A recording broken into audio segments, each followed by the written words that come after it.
Assalamualaikum warahmatullahi wabarakatuh. Alhamdulillahirrabbilalamin. Assalatu wassalamu ala asyrafil anbiya'i wal mursalin Sayyidina Muhammadin wa ala alihi washabihi ajma'in. Amma. Kami dari kelompok 4 yang beranggotakan 3 orang. Dan yang pertama dengan saya sendiri, Ana Aryani, dengan NIM 301210013, dan Anggun Murniati dengan NIM 301210014, dan Dwi Ade Karisma dengan NIM 301210029. Dan yang terhormat Pak Rengga Mahendra, MPD, selaku dosen pengampu mata kuliah metodologi penelitian.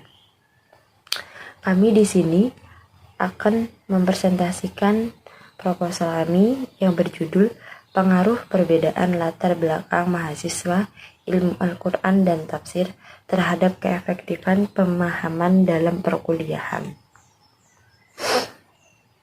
Langsung saja, saya di sini akan mempresentasikan bab pertama, bab 1, yang berisi tentang latar belakang masalah, identifikasi masalah, pembatasan masalah, rumusan masalah, tujuan masalah, dan manfaat penelitian. Yang pertama, latar belakang masalah. Meneliti tentang pengaruh perbedaan latar belakang pendidikan mahasiswa IAT dalam keefektifan pemahaman dalam perkuliahan. Lanjut, identifikasi masalah. Mahasiswa kurang berani dalam mengemukakan pendapat. Lanjut, pembatasan masalah. Penelitian dilaksanakan pada mahasiswa IAT Yayan Ponorogo. Penelitian ini hanya dilakukan pada mahasiswa IAT Yayan Ponorogo semester 3. Lanjut, rumusan masalah. Seberapa besar pengaruh latar belakang pendidikan mahasiswa IAT? Dan bagaimanakah faktor-faktor yang membuat mahasiswa IAT dalam memilih jurusan tersebut? Lanjut, tujuan penelitian. Tujuan penelitian ini agar mengetahui kualitas berpikir mahasiswa IAT yang dilihat dari segi latar belakang pada pembelajaran sebelum berada di perkuliahan, dan diharapkan bisa mendeskripsikan alasan-alasan yang berkaitan dengan pengambilan jurusan IAT. Lalu mengetahui cara-cara mahasiswa IAT agar bisa memahami dalam bangku perkuliahan. Lanjut, manfaat penelitian. Penelitian ini diharapkan dapat memberikan informasi dan wawasan bagi calon mahasiswa supaya mampu mengambil keputusan untuk memilih jurusan dengan tepat dan benar, sehingga meminimalisir adanya dampak negatif selama menjalani perkuliahan dan memudahkan proses kelulusan di akhir perkuliahan nanti. Mungkin sekian dari saya, dan akan dilanjutkan oleh Mbak Ade Karisma. Assalamualaikum warahmatullahi wabarakatuh. Perkenalkan, nama saya Dwi Ade Karisma dari kelompok 4. Saya di sini akan melanjutkan penjelasan dari Ana Aryani. Beberapa hal yang harus saya sampaikan yaitu yang pertama, kajian pustaka, kajian penelitian yang relevan.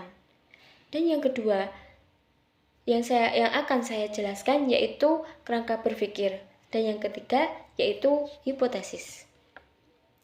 Baik, langsung saja kita ke materi. Yang pertama yaitu kajian pustaka.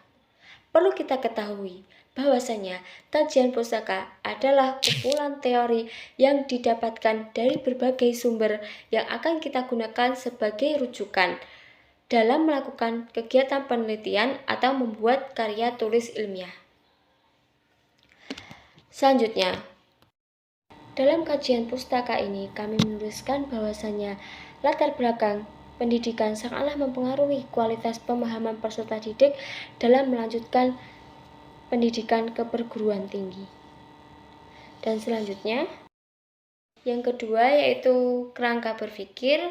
Bahwasanya saya akan menjelaskan bahwasanya di sini dosen sebagai seseorang yang mengajarkan kepada mahasiswa IAT IAIN Ponorogo dengan metode pembelajarannya sendiri. Dan mahasiswa IAT YIN Ponorogo dengan latar belakang yang berbeda-beda. Nah, di sini kami meneliti bahwasannya adanya pengaruh pemahaman mahasiswa IAT YIN Ponorogo dengan latar belakangnya, dengan dosen yang mengajarkan metode pembelajarannya dan mahasiswa dengan latar belakangnya yang berbeda-beda, maka akan memunculkan pemahaman mahasiswa dalam mengikuti perkuliahannya. Selanjutnya, yang ketiga yaitu hipotesis. Terdapat pengaruh penting dari latar belakang pendidikan mahasiswa IAT dalam mengambil jurusan dilihat dari pemikiran mahasiswa masing-masing. Baik, Assalamualaikum warahmatullahi wabarakatuh. Nama saya Anggun Murniati dari kelompok 4. Di sini saya akan melanjutkan presentasi dari kelompok 4 mengenai penelitian dengan judul Pengaruh Latar Belakang Pendidikan Mahasiswa Ilmu Al-Quran dan Tafsir terhadap keefektifan pemahaman dalam perkuliahan. Di sini saya akan memaparkan atau mempresentasikan bab 3 mengenai metodologi penelitian. Langsung saja masuk pada poin pertama, yaitu tempat, waktu, dan tempat penelitian. Penelitian ini dilakukan pada bulan September tahun 2022 bertempat di IAIN Ponorogo. Selanjutnya, poin selanjutnya yaitu rancangan penelitian. Setelah menilik dari peneliti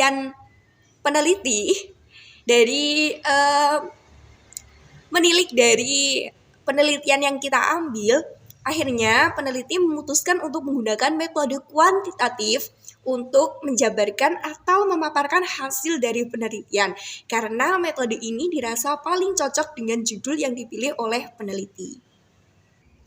Pengertian penelitian kuantitatif sendiri yaitu bentuk penelitian yang hasilnya dideskripsikan dengan menggunakan angka-angka. Nah, seperti halnya hasil penelitian yang akan dipaparkan dalam hasil penelitian kami nanti pada bagian analisis data. Masuk pada poin ketiga, yaitu lokasi, populasi, sampel, dan sampling. Nah, penelitian ini seperti halnya di awal tadi berlokasi atau dilakukan di IAIN Ponorogo. Nah, populasi sendiri, pengertian dari populasi adalah kesatuan individu atau subjek, wilayah, dan waktu dengan kualitas untuk diamati dan diteliti, yaitu di sini populasinya adalah mahasiswa IAT IAIN Ponorogo. Nah, yang ketiga adalah teknik sampling. Apa itu teknik sampling? Teknik sampling adalah teknik pengambilan sampel untuk menentukan sampel yang akan digunakan dalam penelitian. Nah, dalam penelitian ini, teknik yang digunakan yaitu voluntary sampling atau sampel sukarela. Karena pengisi data di sini tidak kami wajibkan kepada seluruh mahasiswa IAT untuk mengisi data tersebut. Hanya beberapa yang berkenan saja. Untuk beberapa yang berkenan dan ingin meluangkan waktu, kami jadikan responden dalam penelitian kami. Masuk pada poin selanjutnya yaitu teknik pengumpulan data. Di sini variabel bebasnya adalah pengaruh latar belakang pendidikan, kemudian variabel perikatnya adalah terhadap mahasiswa IAT. Nah, dari teknik pengumpulan data ini terdapat 2 poin lagi, yaitu yang pertama, teknik pengumpulan data. Nah, dalam rangka memperoleh data ini, penulis menggunakan teknik pengumpulan data berupa pengisian kuesioner. Nah, pengertian kuesioner sendiri adalah teknik menghimpun data dari seluruh orang atau responden melalui seperangkat pertanyaan untuk dijawab dengan daftar pertanyaan tersebut. Nah, jawaban-jawaban yang diperoleh kemudian dikumpulkan sebagai data dan diolah. Nah, kuesioner yang dibuat oleh peneliti berkaitan dengan pengaruh latar belakang pendidikan mahasiswa ilmu Al-Quran dan tafsir. Pengaplikasiannya menggunakan GIFOM karena dirasa mudah dan lebih efektif serta tidak memakan banyak waktu. Masuk pada poin selanjutnya yaitu instrumen penelitian. Apa itu instrumen penelitian? Instrumen penelitian adalah suatu alat atau fasilitas yang digunakan peneliti dalam mengumpulkan data. Nah, instrumen yang digunakan dalam penelitian ini adalah lembar angket kuesioner. Seperti halnya disebutkan tadi. Nah, lembar angket kuesioner adalah lembar angket kepada subjek atau responden sesuai dengan tujuan penelitian. Di sini kita menggunakan kuesioner tertutup, yang dimana hanya peneliti yang dapat di mana pertanyaan yang dicantumkan itu telah disesuaikan oleh peneliti.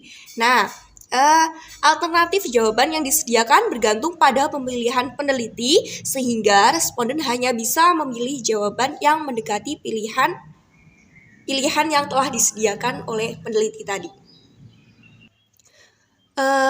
Masuk pada poin terakhir yaitu teknik analisis data.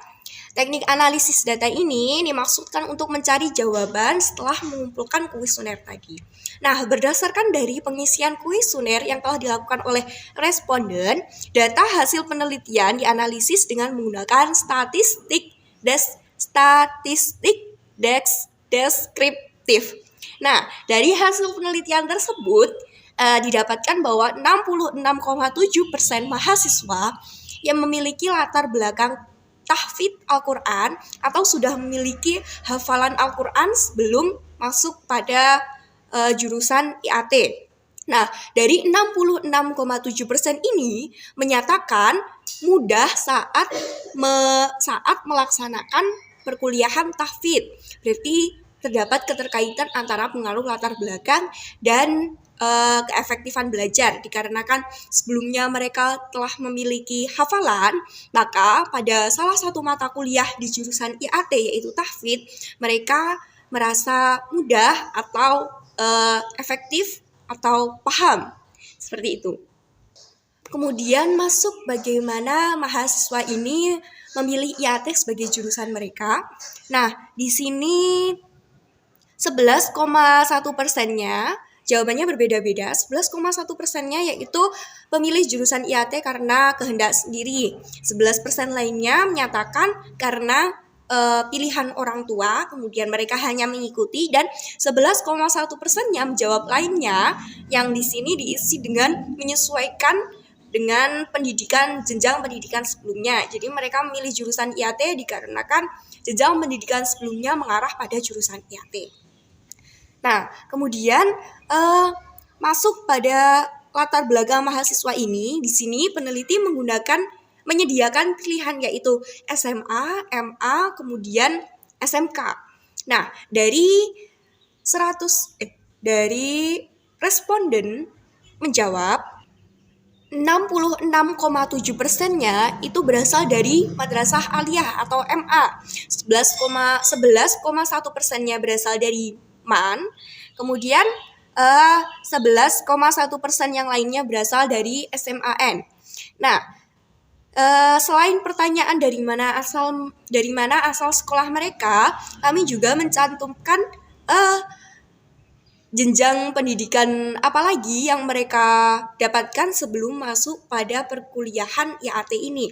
Kami menyediakan pilihan pesantren dan juga tidak pesantren, di mana 88,9% diantaranya itu mendapatkan pendidikan pesantren sebelum masuk pada jurusan ilmu Al-Quran dan tafsir, dan 11,1% responden itu tidak mendapatkan pendidikan pesantren sebelum memasuki jurusan ilmu Al-Quran dan tafsir. Nah, mengenai efektivitas pemahaman dari para mahasiswa yang telah diambil dari data-data di atas, bahwasanya dapat diambil kesimpulan setelah menilik dari data-data di atas itu partisipan menjawab 33,3%-nya menyatakan paham dalam pembelajaran atau perkuliahan, dalam mengikuti perkuliahan di IAT, dan 33,3%-nya ini adalah mahasiswa dengan latar belakang pesantren, kemudian memilih jurusan IAT dengan kehendak atau pilihan sendiri, dan berasal dari madrasah aliyah. Jadi kemudian 11,1%-nya itu merasa paham. Yang pertama tadi merasa sangat paham, yang kedua merasa paham itu latar belakangnya yaitu menempuh pendidikan pesantren dan juga madrasah aliyah, berasal dari madrasah aliyah. 11,1% yang menyatakan cukup paham, memiliki latar belakang pesantren dan madrasah aliyah. Kemudian 11,1% terakhir memahami sedikit demi sedikit, walaupun di jenjang pendidikan sebelumnya tidak mendapatkan bekal tentang ilmu Al-Quran dan tafsir. Kesimpulannya adalah latar belakang pendidikan dari mahasiswa IAT itu berpengaruh terhadap keefektifan dan pemahaman, di mana di antara separuh dari responden kami itu menyatakan paham menilik dari latar belakangnya, yaitu memiliki pendidikan pesantren dan juga berasal dari madrasah aliyah, dan sisanya menyatakan bahwa mereka memahami sedikit demi sedikit, itu memiliki latar belakang non pesantren dan juga menempuh pendidikan formal MA, tetap MA.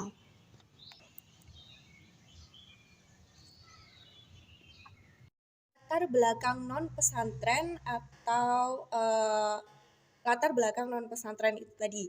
Nah, demikian presentasi dari kami. Mungkin banyak sekali kekurangannya, termasuk bagaimana tata bahasa dan tata cara saya menyampaikan terdapat kerancuan atau mungkin terlalu berantakan dikarenakan kekurangan kami.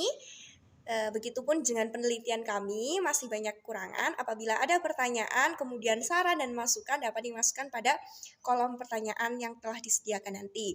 Nah, demikian presentasi dari kami kelompok 4. Apabila ada kurang lebihnya, sepertinya lebih banyak kekurangan. Apabila banyak kurangnya, kami mohon maaf. Demikian yang dapat kami sampaikan dan yang dapat kami presentasikan. Sekian, wassalamualaikum warahmatullahi wabarakatuh.